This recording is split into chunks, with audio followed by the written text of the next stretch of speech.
여성의 건강을 위협하는 갑상선 질환. 특히 갑상선암은 여성암의 1위를 차지할 만큼 흔한 질환인데요. 우리 몸의 신진대사를 촉진하는 갑상선 호르몬에 이상이 생기면 목이 붓고 자주 피곤함을 느끼게 됩니다. 하지만 이런 증상이 있더라도 감기나 몸살 정도로 생각하기 쉬운데요. 갑상선 질환을 그냥 방치할 경우 병이 더 악화되고 치료가 어려워질 수 있으므로 주의가 필요합니다. 치료를 받더라도 갑상선 질환은 재발의 위험성이 높기 때문에 갑상선 건강 상태를 꾸준히 체크하는 것이 필요한데요. 자, 지금부터 증세와 형태가 다양한 갑상선 질환과 그에 맞는 치료법에 대해 알아보겠습니다. 추위를 정말 유독 많이 타는 그런 사람이 있잖아요. 저도 좀 잘 타는 편인데 이게 갑상선과 연관이 있습니까? 네, 갑상선 호르몬이 잘 모자라게 되면 이제 추위를 많이 타게 됩니다. 네. 그래서 피곤도 많이 느끼죠. 그래서 한때 미국의 유명한 잡지인 리더스 다이제스트라는 잡지에서 피곤하십니까? 갑상선 기능 검사를 하세요라고 표지 제목으로 나온 적도 있습니다. 혹시 가족들 중에 주변 분들 주위에 이제 여름에 다른 분들은 많은 이제 더위를 타는데 본인은 별로 더위를 타지 않는다든지 별로 춥지 않은데 본인은 막 추위를 많이 타시는 네, 분들은 이제 갑상선 기능 검사를 해보시는 것이 좋겠습니다. 네. 그 갑상선 암이 국내 여성암 1위를 차지한다는 통계를 보고 놀란 적이 있는데요. 이런 암뿐만 아니라 갑상선 질환 여러 가지 포함해서 실제로 늘어나는 추세인가요? 어떻습니까? 한 해 저희 나라에 암 환자가 약 한 20만 명이 발생하는데요. 그중에 갑상선 암이 약 한 3만 6천 건이 발생했습니다. 그래서 우리나라 암 중에 갑상선 암이 1위를 차지하게 됐습니다. 그래서 그전까지 갑상선 암에 대해서 잘 모르던 분들도 굉장히 관심을 갖게 됐고요. 네. 이제 여성암 중에는 1위가 됐고 남성암 중에는 6위가 됐습니다. 이런 갑상선 암은 남성에 비해서 여성이 5배 정도 더 많이 발생합니다. 이런 갑상선 네. 암 외에도 이제 만성 갑상선염이라는 병이 있는데 이 경우에는 이제 여성 경우에 이제 5명 중에 1명이 만성 갑상선염을 앓고 있고요. 그다음 갑상선 기능 저하증은 여성은 한 100명 중에 한 5, 6명 정도 알고 있고 남성은 한두 명 정도 앓습니다. 뭐 여러 가지 질환들이 성별로 차이가 나긴 합니다만은 이런 갑상선 질환은 5배나 여자가 더 많다고요? 근데 이유가 뭐죠? 여성분들은 이제 자가 면역 질환이 잘 생깁니다. 자가 면역 질환이라는 병은 이제 자기 몸에서 만드는 혈액에서 만드는 임파구가 있습니다. 임파구에서 항체가 만들어지는데요. 이 항체가 내 거 아니라고 공격을 합니다. 네. 그래서 거부 반응을 일으키는 것처럼 마찬가지죠. 그래서 이런 자가 면역 질환이 여성들한테 많습니다. 류마티스 관절염도 그렇고요. 네. 그래서 갑상선 질환이 여성한테 많습니다. 근데 이제 암이 왜 여성한테 많으냐? 이 부분에 있어서는 아직 잘 증명이 되지 않았고 저희들이 나라가 요도를 많이 먹는다든지 아니면 임신하고도 영향이 있지 않을까라고 추측은 하고 있습니다. 네. 근데 그 갑상선을 검사를 처음에 이제 갖게 되면 목을 이렇게 만져보시더라고요. 이 주변 여기쯤 있는 거죠? 어디에 있죠? 그 밑에 있습니다. 아, 여기. 네. 그래서 우리 갑상선은 이제 크기는 엄지손가락만 합니다. 그래서 엄지손가락만 한 게 이렇게 양쪽으로 이렇게 있는데요. 나비 모양이라고 하던데. 나비 모양으로 있는데요. 네. 저기 이제 여기 갑상연골인데 흔히 이제 아담 사과라고 이야기하죠. 아담 애플이라고 이야기하죠. 그래서 요 아래쪽에 있는데 모양이 나비처럼 이렇게 생겨 있습니다. 저희들은 이게 나비처럼 보이는데 외국인들은 자기 나라의 갑옷처럼 생겼다고 생각합니다. 그래서 갑옷 모양으로 해서 갑상선이라고 이야기하죠. 그런 거예요? 네네. 네. 그래서 이런 갑상선에 하는 역할은 이제 우리가 음식을 먹게 되면 이제 음식 속에 있는 요도라는 성분이 있습니다. 이 요도가 우리 몸에서 거의 99%가 갑상선에서 사용이 됩니다. 그래서 갑상선에 요도가 들어가게 되면 갑상선 호르몬을 만들게 되죠. 그래서 그 만들어진 호르몬이 이제 우리 몸에서 여러 가지 역할을 하는데 여기 보시면 이제 신생아 시기나 태아 시절에 보면 뼈가 성장하는데 굉장히 중요합니다. 그래서 키가 크는데도 중요하고요. 네. 그다음에 태아 시절에는 이제 엄마 뱃속에 있을 때 뇌가 발달을 합니다. 그게 이제 갑상선 호르몬을 모자라게 되면 뇌가 발달을 잘 안 하게 돼서 크레티니즘이라는 병이 생기게 되고요. 약간 모자라게 되면 애가 태어났을 때 IQ가 좀 떨어지는데 통계적으로 9 정도 IQ가 떨어진다고 되어 있습니다. 9요? 네. 그 외에도 이제 우리 몸의 대사에 굉장히 중요한 역할을 합니다. 그래서 포도당 대사라든지 지방 대사에 영향을 미치고요. 특히 콜레스테롤에 영향을 미칩니다. 그래서 갑상선 기능 저하증 환자들을 피를 검사를 해보면 네. 콜레스테롤이 많이 높은 경우가 많습니다. 그래서 이 경우에는 콜레스테롤 낮춘 약도 도움이 되지만 실제 갑상선 호르몬을 줘서 치료를 하면 콜레스테롤도 같이 좋아집니다. 그리고 무엇보다 중요한 거는 우리가 이렇게 이제 온도가 이제 정온 동물이라고 하지 않습니까? 그죠? 항상 항온 온도를 일정하게 체온을 유지합니다. 이렇게 하게 된 이유가 갑상선 호르몬 때문에 그렇습니다. 그래서 우리 몸에 열을 발생하는데 아주 중요한 역할을 하죠. 네. 아니, 정말 갑상선 호르몬이 우리 몸에 정말 지대하게 큰 역할, 중요한 역할을 한다는 걸 다시 한번 정리할 수가 있었는데요. 그러면 이런 그 갑상선 호르몬에 뭐 이상이 있으면 바로 질환이 나타나는 거잖아요. 종류도 여러 가지로 나뉩니까? 네네.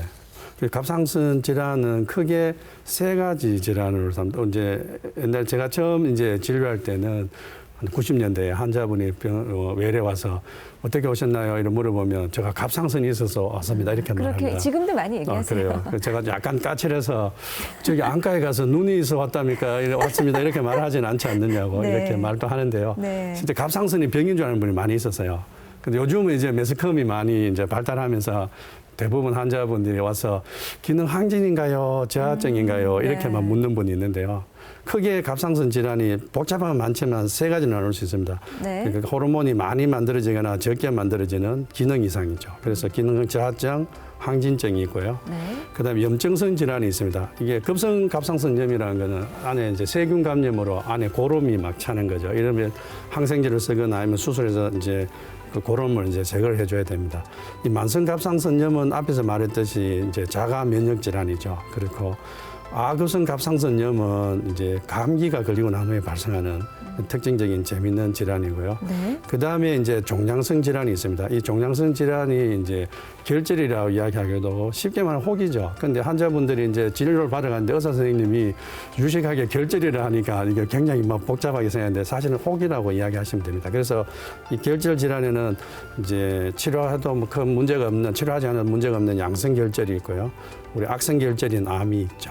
갑상선 질환이 이렇게 크게 3가지로 나눠집니다. 네. 그러니까 많이 만들어지거나 적게 만들어지거나 염증이 있거나 네, 혹이 네. 있거나 혹이 있거나. 이렇게 네. 질환이 나누어집니다. 각 질환별로 증상도 좀 차이가 있을 것 같은데요. 한번 직접 들어보시겠습니다.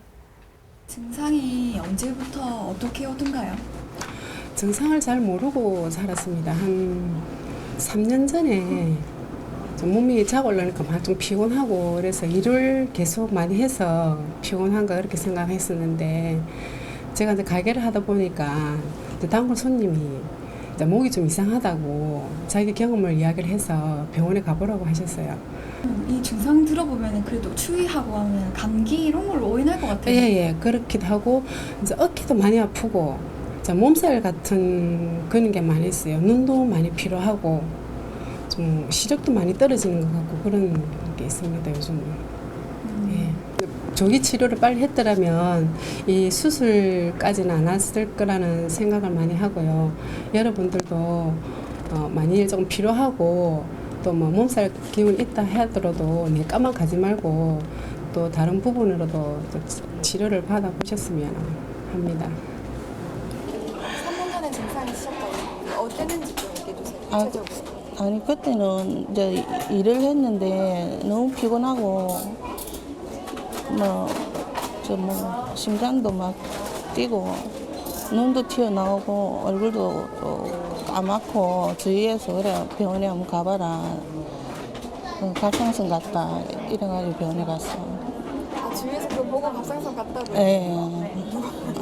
친구가 얼굴 새까맣고 그러니까 가보라고 해서 일 이제 하던 거 중단하고 그럼 바로 병원 갔어.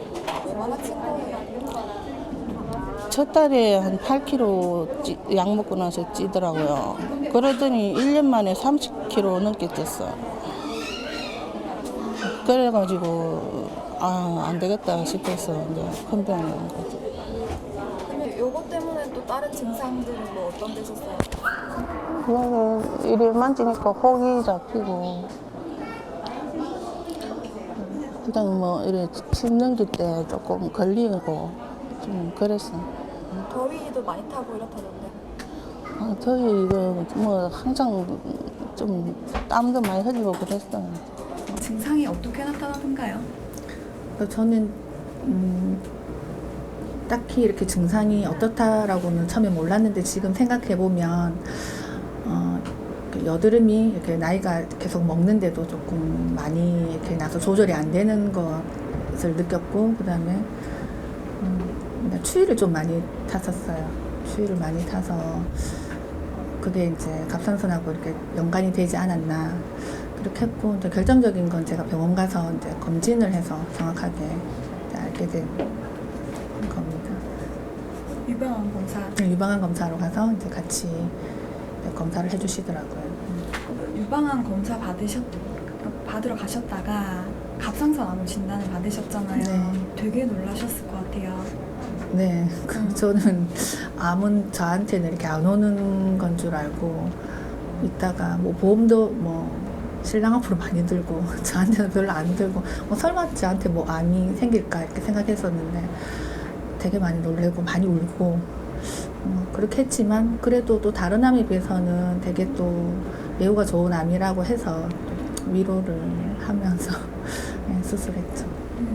동생이 또 조금 약간 보이는 듯한 소변이 있다고 들었어요. 뭐 심한 건 아니고 약간 혹이 이제 생기려고 한다 해서 아마 가족력도 좀 있지 않을까 하는 한 사람이 있으면 이제 다들 검사를 한 번씩은 받아봐야 되지 않을까 그런 생각을 해봅니다. 네. 네, 모두 40대 여성 3분을 만나봤습니다. 그러니까 증상이 역시 종류별로 조금씩 다르게 차이는 나네요. 그래도 공통적인 증상이 있겠죠, 교수님? 네, 갑상선 질환에 좀 공통점이 있습니다. 네. 그 대표적인 이제 공통점 중 하나는 꼭 그렇지는 않지만 대부분은 갑상선 질환이 있으면 갑상선이 커집니다. 그래서 고대 이집트 파라오 부조라든지 아니면 여러 가지 뭐 성모상이라든지 그 지역에 갑상선이 큰 지역에는 갑상선이 큰 것들이 이제 문화적으로 나타나 있습니다. 그 이제 제가 자꾸 갑상선 질환을 보다 보니까요 직업병이 생겼는데 네. 사람들을 볼 때 눈과 눈이 마주쳐야 되는데 목을 먼저 보는 습성이 있습니다. 사실 제가 말은 안 했지만 우리 사회자분과 방청객이 계신 분들 목을 다 봤었거든요. 아, 저도 보셨죠? 네, 괜찮습니다. 괜찮습니다. 네. 그래서 백화점에 가서 물건을 사든지 아니면 엘리베이터를 탔을 때 사람들의 눈을 보지 않고 목을 먼저 봅니다. 그러면 흠쳐들이 막 놀라시죠. 네. 그래서 오늘 제 방송을 보시는 분들도 옆에 있는 분을 볼 때 눈을 보지 않고 목을 먼저 보면 제 방송이 성공한 겁니다. 그렇죠? 네. 그래서 그만큼 갑상선이 이제 커져 있죠. 그래서 보면 갑상선이 이제 환자분들 보면 커져 있고 그다음에 이제 갑상선 이제 커진 것뿐만 아니라 그다음에 갑상선 호르몬이 증가됐을 때 나는 증상, 또 호르몬이 감소됐을 때 나타나는 증상이 뚜렷하게 특징적으로 나타납니다. 그리고 아까 방송이 아까 이제 암 환자분도 말씀하셨지만 가장 좋은 점은 기능 항진증이든 자아증이든 갑상선 암이든 예후 아주 좋습니다. 그래서 치료가 쉽고요. 네. 조금 잘못 치료한 데서 크게 또 문제되지도 않고 이렇게 해서 의사분들도 그렇게 많이 스트레스를 잘 안 받는 병이라서 저도 살이 많이 쪄 있습니다. 아니 근데 암이 무서운 이유가 또 걱정되는 이유 중에 하나가 전이 되거나 뭐 그런 네. 거잖아요. 그래도 갑상선 암은 네. 그래서 이제 일본에서 35년간을 연구를 했었는데요. 네. 갑상선암 환자분의 전이가 된 사람하고 전이가 되지 않은 사람하고 보니까 생명에는 큰 지장은 없습니다. 물론 삶의 질은 좀 차이는 하지만 생명에는 많은 지장이 없어서 갑상선암이 혹시 갑상선암을 진단받았는데 전이가 되어서 막 걱정하시는 환자분들 좀 계시겠지만 그래도 갑상선암이 전이됐다 해서 그렇게 많은 생명에 지장은 주지 않기 때문에 너무 네. 그렇게 염려는 안 하셔도 아, 되겠습니다. 그나마 정말 다행입니다. 근데 이렇게 갑상선 질환을 일으키는 원인은 어디에 있습니까? 그래서 앞에서도 말씀드렸지만 갑상선 질환을 일으키는 원인은 크게 이제 자가 면역 질환이라는 질환이 그 원인이죠. 그래서 그게 이제 갑상 기능 저하증이나 만성 갑상선염은 주로 이제 자가 면역 질환증 때문에 생기는 거예요. 드물게 이제 감기가 걸리고 나온 후에도 생기는 아급성 갑상선염이라든지 이런 병도 있습니다. 네, 아급성 갑상선염. 혹시 여러분 들어보셨어요? 아급성? 좀 생소한데 이게 어떤 네. 거죠? 급성 만성은 많이 들어보셨죠, 그렇죠. 그죠? 그래서 아급성 갑상선염이라는 병이 있는데 이 병은 이제 환자분들도 이제 잘 모르고 있기 때문에 고생을 많이 하고요. 의사분이 이 병을 잘 치료해주면 환자분이 이제 되게 좋아하죠. 그래서 네. 의사가 명예가 됩니다. 그래서 이 병을 치료해주고 나면 주변에 있는 환자분 5명씩 데리고 옵니다. 네. 예, 그래서 의사를 명예를 만드는 병인데 이 병은 특징적으로 이제 요즘처럼 이제 감기가 많이 기승하는 이런 계절에 많이 발생합니다. 그래서 감기에 걸리고 난 뒤에 한 2주 정도 지나고 나면 목이 굉장히 아픕니다. 목 앞쪽, 갑상선 쪽이 아픈데 이게 이제 갑상선이 아픈지 이가 아픈지 몰라서 치과에 가서 어금니 뽑고 이런 환자들도 있습니다. 그래서 목이 많이 아픈데 이제 그래서 뭐 고생하다가 이제 병원에 오게 되죠. 그때쯤 되면 염증 때문에 이게 이제 갑상선 호르몬이 이제 밖으로 혈액으로 나오게 되죠. 그러면 갑상선 호르몬 때문에 손도 떨리고 이제 체중도 빠집니다. 꼭 기능 항진증 증상처럼 나타나죠.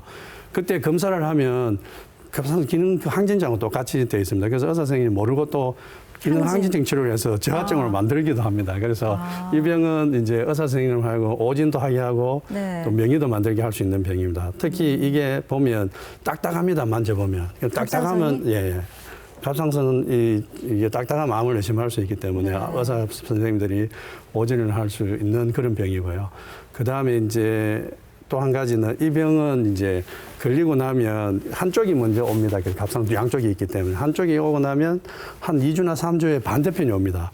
그래서 한쪽 치료가 잘 되고 나면 이제 의사 선생님이 이제 치료 잘 됐다 싶어서 환자도 좋아하는데 좀 있으면 반대 또 아프면 짜증이 나죠. 선생님이 치료를 제대로 못 했구나 이럴 수 있습니다. 그래서 저는 환자분들 치료할 때 미리 이야기를 합니다. 요거 나중에 반대쪽도 아픕니다. 이렇게 하면 환자분이 어떻게 그것까지 알지 이래 돼서 더운 명의가 되죠. 네. 그래서 이게 이제 검사를 하게 되면 갑상선 기능 슬라이드를 보게 되면 갑상선 기능 항진증인 경우에는 호르몬이 많이 나오기 때문에 이제 갑상선이 많이 호르몬 공장이 잘 돌아가는 거죠. 그러면 동연소 사진을 찍게 되면 새카맣습니다. 그죠? 그래서 이 공장이 잘 돌아가서 피를 뽑으면 호르몬이 많이 나오는 거죠. 이게 기능 항진증이고 항갑상선 약으로 치료를 해야 됩니다. 네. 반면에 이 경우에는 염증 때문에 갑상선이 부도가 난 상황입니다. 그래서 호르몬은 피를 뽑으면 높지만 실제는 갑상선은 부도 난 상황이죠. 네. 그래서 기능 항진증 약을 쓰면 안 되죠. 그죠? 그래서 이 경우에는 이제 반면에 염증을 치료하는 스테로이드 호르몬을 줍니다. 주고 나면 환자분이 다음날 안 아픕니다. 그러면 그렇게 빨리 그 진짜 효과가 좋아지죠. 나타나요? 그 자체가 또 진단이 됩니다. 네. 그래서 약을 주면서 이 약을 먹으면 내일 아침에 안 아플 것이다 이렇게 합니다. 그럼 진짜 안 아프거든요. 네. 그래서 더욱더 이게 의사한테 온 건지 점장이한테 온 건지 구분이 잘 안 됩니다. 그죠? 그래서 이런 병인데 이 환자분은 다른 병원에서 이제 갑상선 암이라고 이제 수술하러 저희 병원에 왔습니다. 피 검사를 하니까 항진증처럼 보여서 외과 선생님이 항진증이면 안정시켜 수술해야 되니까 저한테 연락을 하길래 네. 초음파 사진을 보니까 이건 전형적인 초음파상에서 악압성 갑상선염입니다. 그래서 이 악압성 갑상선염은 원래는 이 앞에 있는 동연소 사진을 찍어서 진단하지만 개원가에는 이런 동연소 사진이 없죠. 기계가 없기 때문에 초음파를 이용하면 진단을 할 수 있습니다. 이 초음파를 검사하려고 이 프로브를 목에 갖다 대면 환자분이 아픕니다. 그죠? 그것만 해도 진단을 할 수 있죠. 그래서 이 병은 지금 환자분도 치료하면 좋아지고 의사 선생님도 명예가 될 수 있는 그런 병입니다. 하지만 상당히 주의를 요하는 요하죠. 네. 오진도 할 수 있는 네, 악읍성 네, 네. 갑상선염. 특히 이 계절이 많기 때문에 네. 주의를 기울이시면 좋겠습니다. 자, 일단 그러면 갑상선 그 기능 항진증 저하증 중에서 저하증부터 먼저 알아보죠. 일단 네. 호르몬이 좀 적게 분비돼서 네네. 나오는 질환. 그 갑상선 기능 저하증은 이제 갑상선 호르몬이 이제 적게 만들어지는 거죠. 네. 그래서 갑상선 호르몬이 적게 만들어진 이유가 두 가지가 있습니다. 하나는 이제 갑상선이 커지면서 기능 저하증이 오는 경우가 있죠. 그래서 이 슬라이드를 보게 되면 이제 정상 갑상선이 있는데 그 정상 갑상선에 임파구가 막 공격을 하게 됩니다. 임파구가 공격을 하게 되면 갑상선이 호르몬을 만드는데 잘 못 만드니까 자꾸 위에서 일을 시킵니다. 내 하수체에서. 그러면 그래서 갑상선이 커지네요? 자꾸 커지죠. 그래서 커지다가 안 되면 이제 갑상선 기능 저하증이 옵니다. 네. 요 커진 상태까지는 이제 만성 갑상선염이라고 하고요. 그게 더 진행되면 한 30%에서 갑상선 기능 저하증이 옵니다. 그래서 갑상선 기능 저하증 중에 갑상선이 커지면서 저하증이 오는 경우가 있고요. 네. 또 반대로 이제 갑상선 호르몬을 아예 못 만들도록 이제 물질이 나와서 갑상선을 위축시키는 그 있습니다. 이 그런 경우에 물질이 이제 있어요? 원발성 갑상선 기능 저하증이라고 이야기하는데 이 경우는 이제 재밌는 것은 위에 있는 경우는 약을 조금 주면 좋아져요. 그래서 네. 약을 끊을 수가 있습니다. 그렇죠. 근데 밑에 있는 이 원발성 점액 수정 또는 뭐 저희들은 프라이머리 믹스 이데마라고 하는 이 갑상선 기능 저하증은 평생 약을 먹어야 됩니다. 같은 갑상선 기능 저하라도 갑상선이 커질 수도 있고 오히려 이렇게 작을 수도 위축될 수도 네네. 있군요. 네네. 그럼 갑상선 호르몬 분비가 좀 줄어들면 우리 몸에는 어떤 신호를 보내게 되죠? 예. 앞에서 말했지만 많은 분들이 이제 추위를 타거나 그죠, 뭐 피곤하거나 이런 건 잘 알고 계시지만 실제 갑상선 기능 저하증이 온 환자분 가장 먼저 나타나는 증상은 이제 손이 저립니다. 팔목이나 이런 손이 저린 증상이 손이 있죠. 그냥 가만히 네네. 있어도 저립니까? 저리죠. 네. 그래서 그냥 손이 저리구나 하고 이렇게 이제 많은 경우가 많죠. 근데 이제 진행되게 되면 이제 몸이 붓고 체중이 증가됩니다. 즉 대사가 줄어들기 때문에 체중이 증가되고요. 피곤하고 이제 무기력해지고 추위를 잘 못 참죠. 그리고 이제 이래 부종이 있을 경우에 누르면 이렇게 쑥 들어가는데 이 경우는 들어가지는 않으면서 이제 뭔가 모르게 부어 있는 듯한 느낌을 주고요. 이제 변비가 옵니다. 그죠? 그리고 변비가 오는 이유는 장 운동이 잘 안 되기 때문에 이것도 변비가 오는 이제 거죠. 그 네, 대사 갑상선 저하. 이제 예. 그리고 성대가 붓기 때문에 신 목소리가 납니다. 그래서 보통 여성분들이 이렇게 소프라노를 하다가 갑자기 음이 저음. 베이스가 되는 거죠. 그리고 월경 불순이 있고요. 그다음 맥박이 느리게 이제 되게 됩니다. 이런 여러 가지 증상들이 있습니다. 네. 그러면 나 갑상선 기능이 좀 저하된 것 같아, 좀 의심스럽다 싶으면 이제 검사를 받게 되잖아요. 네네. 기본적으로 어떤 검사부터 시작합니까? 보통 이제 갑상선 검사는 이제 흔히 우리가 병원에 오면 제일 먼저 하는 것은 이제 먼저 그 병력을 묻고 진찰을 하지 네, 않습니까? 문진하시잖아요. 검진하는 거죠. 그래서 갑상선 이제 진찰이 굉장히 중요합니다. 그래서 네. 실제 여기 계시는 분들, 저 의과대학 학생들 수업 시간에 어떻게 하냐면 둘이서 서로 마주보라 이렇게 해서 침을 꿀꺽 삼켜보라든지 아니면 물을 준비해 가서 물을 마시면 네. 이 갑상선이 올라갔다 내려갔다 보입니다. 그래서 그 중에 정상은 잘 안 보이지만 좀 커져 있으면 그걸 볼 수 있죠. 그래서 진찰해서 이제 혹이 있다든지 아니면 이런 이제 갑상이 커진 걸 알 수 있고요. 네. 그다음에 이제 갑상선은 앞에서 말씀드렸지만 저하증도 갑상선이 커지고 항쟁증도 커집니다. 그래서 커져 있다 해서 이게 어떤 줄 모르기 때문에 이제 혈액 검사를 통해서 이게 기능이 이상이 있는지 없는지를 알아봐야 됩니다. 그래서 네. 만성 갑상선염은 기능은 정상이고요. 갑상이 커져 있고 항진증은 혈액 검사가 이제 수치가 증가돼 있으면서 이제 커져 있고 그죠. 그렇습니다. 그래서 기능 검사를 해서 이제 그걸 알게 되고요. 그다음에 항체 검사를 하게 되면 이 원인이 자가 면역 질환이구나 아니구나 이런 걸 알 수 있죠. 근데 이제 초음파 검사를 하게 되면 이제 갑상선 이제 결절이 발견됩니다. 그럼 그 결절이 양성 결절인지 악성 결절인지 저희들이 한 70% 정도 맞출 수가 있습니다.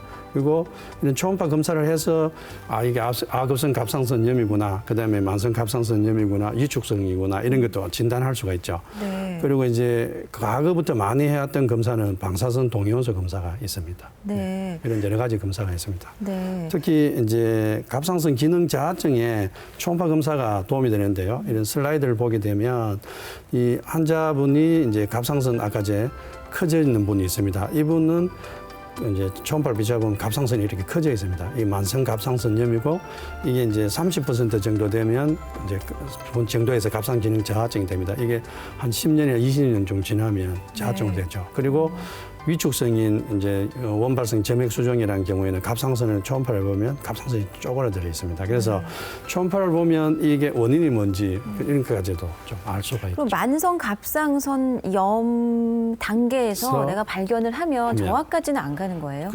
만성 갑상선염 단계에서 네. 이제 의사 선생님들마다 약간 치료의 철학이 다른데요. 예. 만성 갑상선염이 있으면 결국 갑상선이 이렇게 커지게 됩니다. 왜냐하면 만들어야 될 호르몬은 정해져 있는데 잘 안 만드니까 일을 많이 시키니까. 일을 시키면 커질 네. 거 아닙니까? 그죠? 그런 네. 상황에서 환자분 피곤을 느낍니다. 네. 그때 소량의 갑상선 호르몬을 밖에서 주면 일을 많이 안 시킬 거잖아요. 그럼 안 커질 수 있습니다. 네. 근데 많은 환자분들이 뭘 걱정하냐면 약을 먹는다에 대한 것을 굉장히 많이 싫어하거든요. 부담스러워. 왜 또 네. 약을 주냐, 이거 평생 먹어야 되냐. 그냥 바쁜 의사 선생님이 귀찮잖아요. 그래서 그냥 안 주죠. 근데 저는 간혹 이제 환자분이 좀 많이 피로를 느끼고 이렇게 되면 상황을 설명을 해줍니다. 예. 이렇게 해서 두면 갑상선이 자꾸 커질 수 있기 때문에 혹시 이게 몸에 큰 부작용이 없기 때문에 조금 드시라고 해주면 그걸 좋아하시는 분들 있긴 있습니다. 근데 그걸 그냥 방치해서 두면 커지고 나중에 저하증이 될 수 있죠. 아, 그렇군요. 그러면 갑상선 기능 저하증의 경우 초음파 검사를 어떻게 받는지 직접 화면으로 보시겠습니다. 자, 여기가 지금 목 부분이죠? 네. 그래서 이제 갑상선 초음파 검사할 때 젤리를 저렇게 바르는 이유는 이제 화면이 깨끗하게 나오죠. 그래서 네. 여기 갑상선의 혓부라고 이야기하는 부분인데 중간 부분에 저 부분의 크기가 0.4cm가 정상인데요. 이 환자분 경우는 1.2cm죠. 그래서 3배 정도 갑상선이 커져 있는 상황이죠. 그래서 만성 갑상선염이 오래되면 저렇게 갑상선이 커지고 네. 나중에 갑상선 기능 저하증이 됩니다. 그래서 초음파를 비춰보면 저렇게 이제 갑상선 기능 저하증인데 갑상선이 얼마나 커져 있는지 오래됐는지도 알 수가 있고요. 네. 간혹 저런 환자분들 금방 지나가는 거 보면 이렇게 종양이 보입니다. 저렇게 그죠? 동그란 거요? 네, 맞습니다. 저런 기능 저하증 환자 안에 이제 혹이 있는지 이런 것도 초음파로 갖고 진단을 할 수 있죠. 초음파가 정말 네, 많은 걸 보여주네요. 유용하죠. 네. 아, 네. 그러면 초음파를 보면서 이제 진단이 나오면 그 갑상선 호르몬이 부족한 거니까 그 부족한 호르몬을 보충해 주는 것으로 치료 원칙을 세우면 됩니까? 네.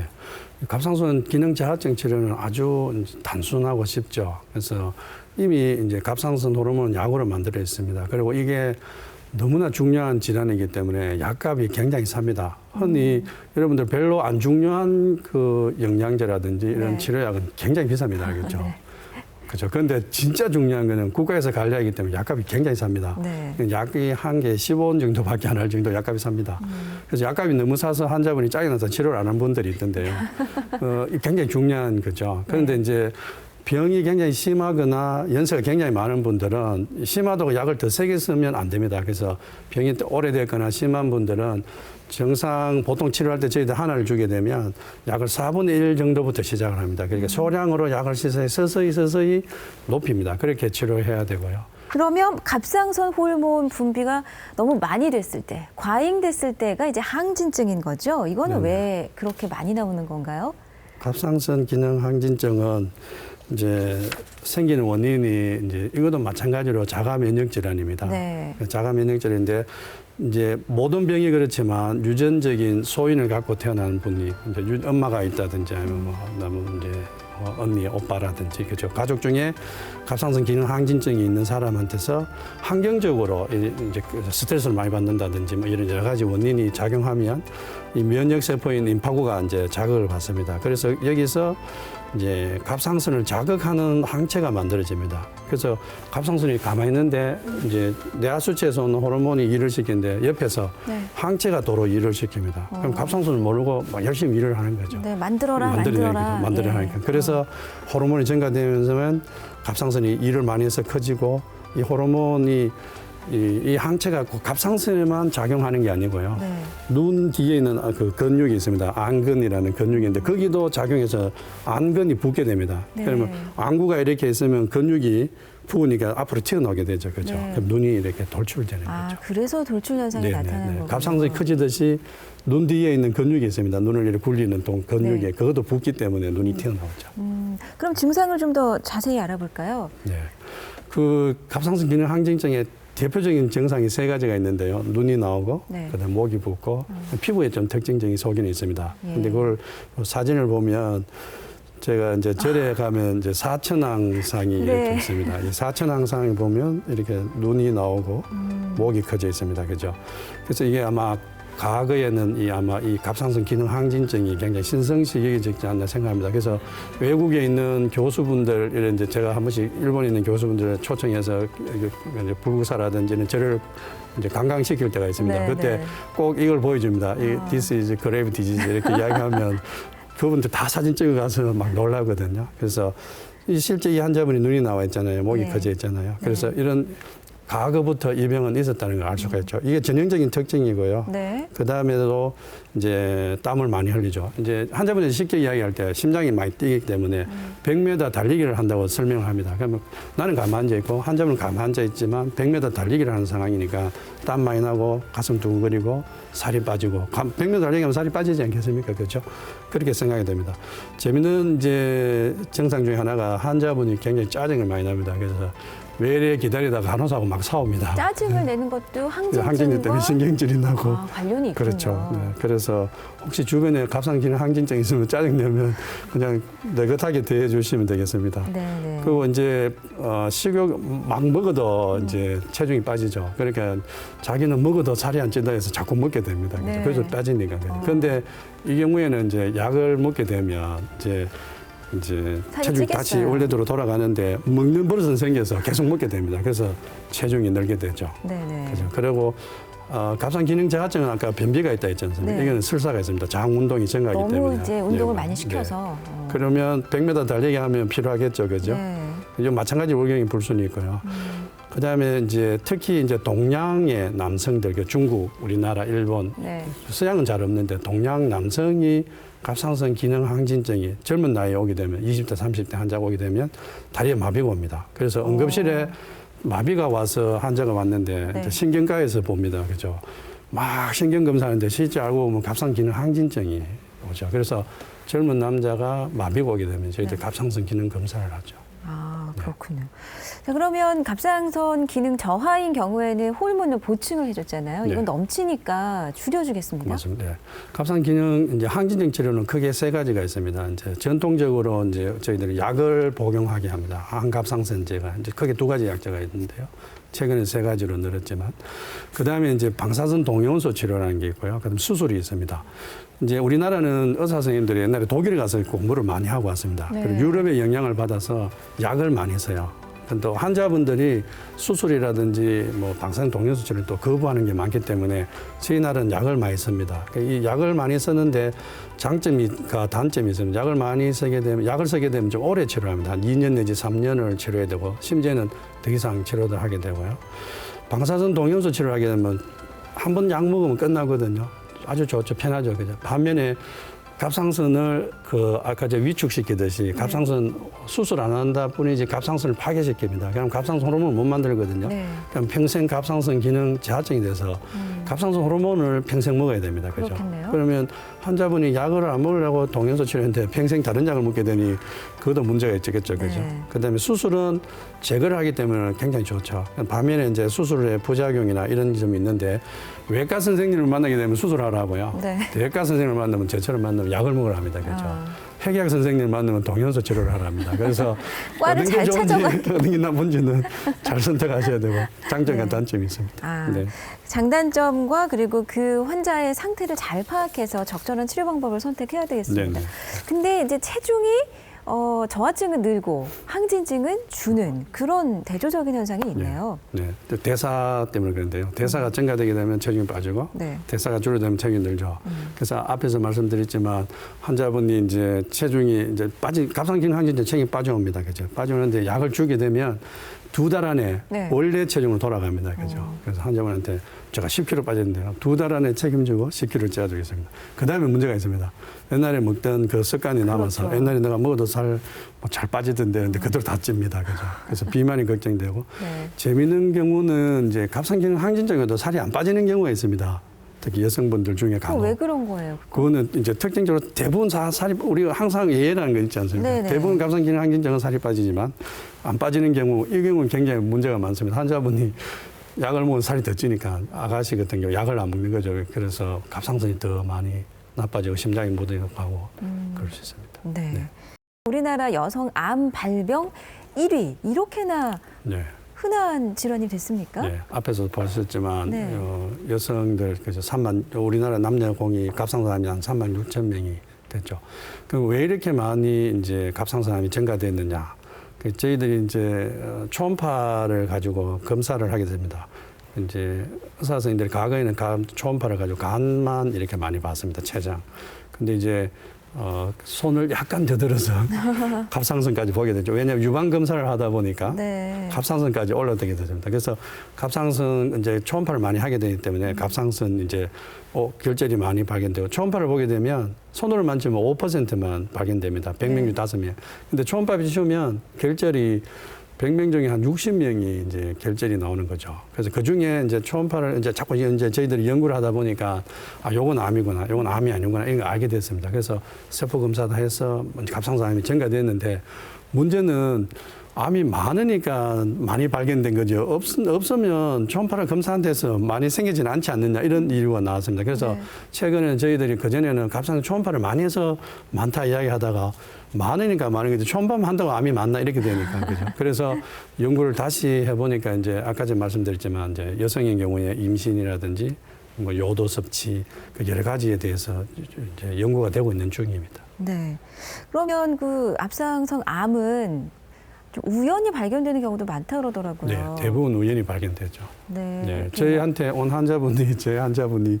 이제 저 당뇨도 보고 이렇게 하니까 갑상선 검사를 저보고 해달라는 거예요. 그래서 제가 환자분 목을 보니까 네. 크게 문제가 없는 것 같아서 저희 갑상선 초음파 검사가 좀 비싸거든요. 그래서 안 하셔도 되겠습니다 이렇게 했는데 환자분이 꼭 해달라는 거예요.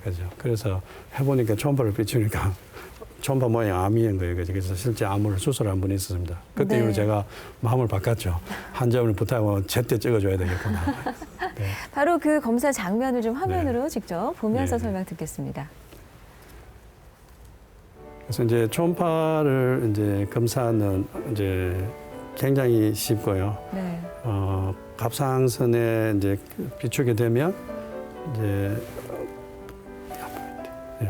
혹이 저렇게 보이니까 결제를 보이죠. 까만색인가요? 네, 결제 까만 부분이죠. 저기 모양이 찌그러져 있지 않습니까? 이렇게. 그럼 오른쪽이 예. 동그란 건 저거는 동맥입니다. 발딱발딱 뛰죠. 그렇죠? 예. 경동맥인데. 그래서 갑상 초음파를 보게 되면 안에 결절이 있는데 그 결절 안에 미세 석회화가 있거나 아니면 모양이 찌그러져 있거나 이게 옆으로 누워 있지 않고 세로로 되어 있는 경우 이런 경우에는 초음파를 보고 암을 맞출 수 있고요. 네. 또 옆에 임파선에 전이가 됐는지 안 됐는지도 이제 초음파를 비춰보면 대충 할 수 있습니다. 그래서 한 보통 70%에서 90% 정도는 유두암을 좀 진단할 수 있고요. 새침 흡입 세포 검사 있죠. 그래서 이제 저게 발견되게 됐을 때 아주 가는 바늘을 씁니다. 25게이지 바늘을 쓰는데 우리 보통 이제 피 뽑는 주사는 22게이지입니다. 저기 아주 가는 바늘을 쓰게 되는데 저렇게 하게 되면 갑상선 암을 조기에 진단을 할 수 있죠.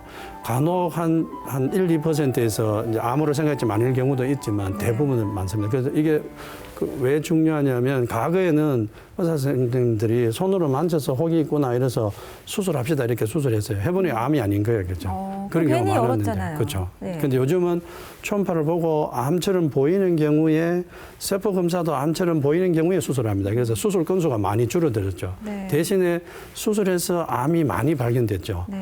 간혹 이제 세포에도 암처럼 보이고 이제 초음파도 암처럼 보였지만 실제 수술해 보면 암이 아닌 경우는 네. 저 같은 경우도 한 17년 했지만 한 6명 정도는 있었습니다. 그 경우는 뭐 불가항력적이죠. 그런 경우 아닌 대부분 경우에는 이제 갑상선암을 조기에 진단을 할 수 있습니다. 그럼 세포 검사가 말하자면 우리 왜 그 조직 검사 그런 개념으로 그렇죠. 생각하면 되겠네요. 그렇죠. 조직 검사는 조직을 뜯게 되는 거고 세포. 이 조직을 안 끄고 세포를 뽑아서 네, 그럼 더 정확하게 암 진단이 나온다. 그럼 그렇죠. 암이다. 그럼 네. 수술을 고려를 하잖아요, 누구나. 네네네. 근데 이건 모든 걸 다 수술하지는 않는다고요? 갑상선 암은? 그렇죠. 갑상선 암일 경우에 예. 이제 연구를 해봤습니다. 이제 우리나라는 그런 연구를 할 수 없는 게 왜냐하면 내가 만약 갑상선 암이다. 이런 연구에 의해서 괜찮다던데 당신도 그래 해보시겠습니까? 이 말 못 하거든요. 환자분이 기분 좋을 때는 그랬다가 전이가 되면 선생님 네. 왜 수술하지 마라 해서 더 나빠졌나요? 하고 병원에 유리창을 깨고 막 이렇게 합니다. 그래서 우리나라는 그걸 못 하는데 일본에서는 그게 가능합니다. 그래서 네. 일본의 구마병원이라는 병원에서 갑상선 암의 진단을 받았는데 1cm 이하인 사람들한테 환자한테 동의서를 받고 자기가 이제 난 수술 안 해도 된다. 해서 분한테 이제 연구를 10년간 연구를 해봤습니다. 그래서 이제 한 900몇 명을 데리고 연구했는데 한 반수는 수술을 했습니다. 그죠? 반수는 계속 지켜본 거죠. 지켜보니까 그대로 크기도 변하지 않고 그대로 있더라는 거죠. 그래서 이분들이 이야기하기를 갑상선 암 중에 1cm 이하인 암은 급하게 수술하지 말고 지내보다가 네. 그때 수술해도 괜찮다. 이런 이야기를 하게 된 거죠. 네. 그런데 결국은 수술하게 되지만 급하게 안 하고 좀 기다려봐도 된다는 그런 의미죠. 그러면 그 기준이 1cm 정도 되는 네, 거예요? 1cm 이하일 경우에. 네. 그런데 우리나라에서 적용하기가 쉽지는 않습니다. 환자분한테 그런 설명을 해줍니다. 왜냐하면 이런 연구가 있습니다. 대신에 수술 환자분이 결정하셔야 됩니다. 혹시 나중에 저보고 네. 선생님이 하지 마라 했잖아. 이런 말을 하시면 안 된다 이야기를. 근데 그 환자에게 선택의 그 권한을 주면 그거 참 환자 입장으로서는 쉽지 않아요. 의사 선생님이 어떻게 권해주시냐에 따라 많이 좌우가 되거든요, 그렇죠. 실제로. 네. 자, 그럼 수술이 필요하다라고 네. 이제 결정이 나면 수술은 어떻게 이루어집니까? 네, 갑상선이 최근에 이제 초음파를 보게 되고 좀 빨리 발견됩니다. 그러면 갑상선 이제 암이 한쪽에 있으면서 아주 작은 암이 발견되면 이제 최근 그냥 지켜보지 않은 분도 있지만 만약 수술하게 되면 그때는 아주 다행이니까 이제 선생님 따라 다를 수 있습니다. 수술하는 선생님 따라 다를 수 있지만 이제 갑상선 양쪽에 있기 때문에 그쪽만 수술할 수 있습니다. 그런 건 이제 옆질술이라고 하죠. 한쪽 옆만 한다는 거죠. 근데 이제 양쪽에 있다든지 크기가 크다든지 이렇게 될 경우에는 양쪽을 다 수술합니다. 이게 이제 전절질술이라는데 네. 장단점이 있습니다. 이 옆질술을 하고 나면 갑상선 유도암이라는 암은 이제 여기 그림을 보시면 지금 이쪽에 한쪽만 있지만 세월이 흐르면 이 반대쪽이 또 생깁니다. 그래서 이때는 이쪽이 자르는데 세월이 흐르면 또 생기면 하나 더 수술을 해야 될 확률이 있습니다. 그죠? 네, 지금 그 네. 빨간 것이 빨간 갑상선이고 흰 거는 부분이 이제 종양인데요. 종양인데 이렇게 되게 작을 경우에 한쪽만 있으면 이제 이쪽만 수술할 수 있고요. 한쪽 옆을 네, 잘라내는 한쪽 거고 옆이죠. 네. 왼쪽은 다 잘라내는 네. 거니까. 이쪽에는 좀 크거나 또 옆에 임파선에 전이가 있거나 하면 이제 다 드러내는 거죠. 네. 전제질술. 이제 전제질술 하면 좋은 점은 뭐냐면 이제 갑상선 이제 암을 수술하고 난 후에 이제 동위원소 치료를 방사선 동위원소 치료를 하게 됩니다. 네. 그칠 때 갑상선이 남아 있으면 그 요도가 전부 다 남은 갑상선에 가기 때문에 치료가 안 됩니다. 그죠? 그래서 전제질술을 하게 되면 이제 치료하기가 좋고요. 그 다음에 이제 수술하고 난 후에 재발했는지 안 했는지를 저희들이 이제 혈액 검사를 하는데 네. 그 혈액 검사를 했을 때 정상 갑상선이 남아 있으면 혈액 검사에 나온 것이 암이 재발한 건지 수술할 때 난관한 건지 구분이 안 됩니다. 그래서 이제 내과 선생님 쪽에서 볼 때는 다 제거해 주기를 원하고요. 외과 선생님은 조금만 제거하기를 원하고 이런 점이 있는데 어쨌거나 갑상선 암은 그 상황에 따라서 수술하고 난 후에는 이제 전제절술을 했을 경우에는 방사선 동위원소 치료를 합니다. 네. 치료를 하고 난 후에 1년 지나서 치료가 잘 된지 이제 검사를 하고요. 그래서 괜찮으면 1년마다 그냥 혈액 검사하고 초음파 검사 이렇게 하시면 됩니다. 네. 네. 자, 갑상선 여성들에게 많이 발병하는 질환이고 또 중년 여성들에게 더 취약합니다. 그래서 오늘 잘 들으셨습니까? 예, 아주 주의 깊게 많은 말씀에 귀를 기울여 주셨는데 혹시 질문 사항 있으면 직접 말씀해 주셔도 되겠습니다. 네, 궁금한 점 직접 질문해 주시겠습니까? 제가 요즘에 목소리. 목이 자주 쉬는데요. 네. 목이 자주 쉬면 갑상선 질환 의심해봐야 된다고 하더라고요. 그게 사실인가요? 네. 이제 갑상선 암이 있어서 이제 성대에 신경이 있습니다. 후두 반해 신경이라는 그 신경을 누르게 되면 목이 쉬게 되죠. 근데 대부분 이제 목이 제 외래 오는 분들 중에서도 목이 많이 쉬어서 왔다 온 분도 있습니다. 그분들은 갑상선 때문에 문제가 있는 것이 아니고 목을 무리하게 쉬어서 성대에 결절이 생겨서 왜 가수 결절이라는 거 있지 않습니까? 그렇죠. 네. 노래방에서 노래를 너무 갑자기 고음을 처리하다가 생긴 경우가 많습니다. 네. 그리고 또 다른 분들은 목에 뭐가 자꾸 걸린 듯한 느낌을 이야기합니다. 이렇게 가래가 걸린 것 같아요. 이렇게 하는 분이 있는데 그 경우는 갑상선이 아주 이렇게 피부에 민감하게 붙어 있습니다. 근데 그게 결절이 있으면 자꾸 성대를 이 기관지를 누르습니다. 근데 기관지 안쪽에 가래가 있는데 그게 아니고 바깥에 누르니까 굽을 모여서 이렇게 하는 버릇이 있는 분이 있고요. 금방 저한테 질문할 때 제가 목소리를 들었거든요. 네네. 어떠신가요? 갑상선 관계 없습니다. 그 유전적인 영향이 혹시 있는지도 궁금해지거든요. 그러니까 뭐 언니, 어머니, 할머니 쪽에 그 질환이 있다면 혹시 나도 의심해 볼 필요가 있는지 확률이 더 높아지는지 실제 어떻습니까? 실제 이제 갑상선 질환이 있는 경우에 이제 약간 유전적인 영향이 있습니다. 자가 면역 질환 자체가 또 이제 유전적인 영향이 있고요. 그렇군요. 그래서 한 20-30%는 유전적인 소인이 있고요. 네. 근데 갑상선 암 중에는 수질암이라는 암이 있어요. 수질암. 그러니까 갑상선 암 중에 유도암, 여포암, 수질암 이렇게 있는데 수질암은 유전이 돼요. 네. 그래서 만약에 애가 이제 엄마가 수질암이 있단 말이죠. 그게 이제 수질암 중에도 두 가지 종류가 있지만 가족성 수질암 경우에는 네. 그 집 가족을 전부 다 피 검사를 합니다. 그렇게 해서 수질암이 진단되면 애가 5살이건 1살이건 그죠?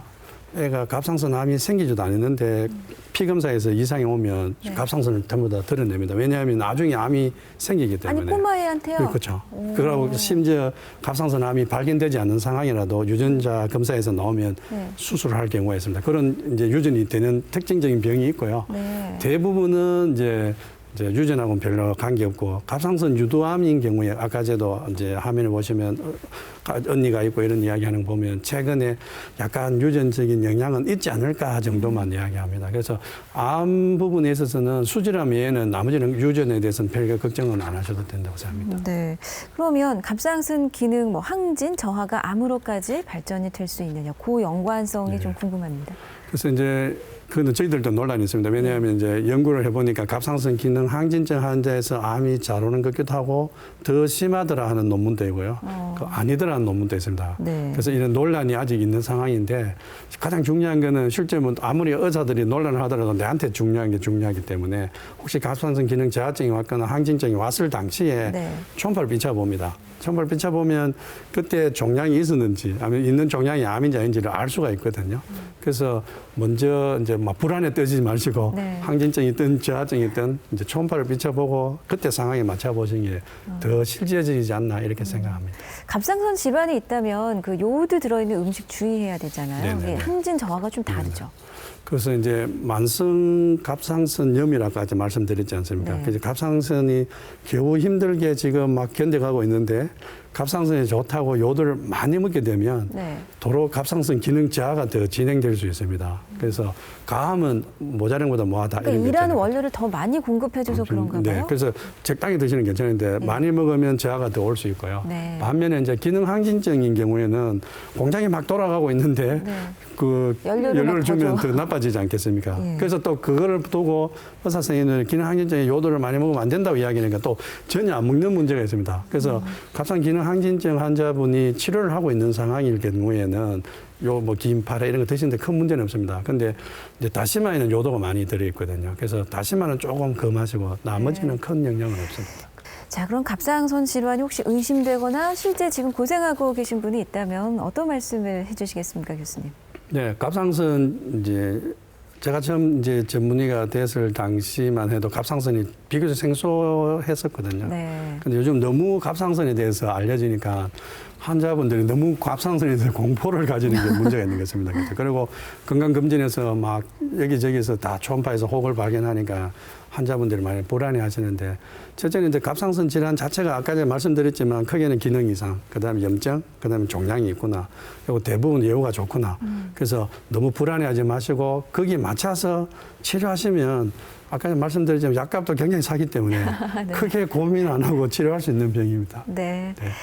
자, 오늘 TV닥터는 갑상선 질환에 대한 여러 가지를 알아봤습니다. 도움 말씀 주신 고신대학교 보건병원 내분비내과 최영식 교수께 감사드립니다. 고맙습니다. 네, 감사합니다.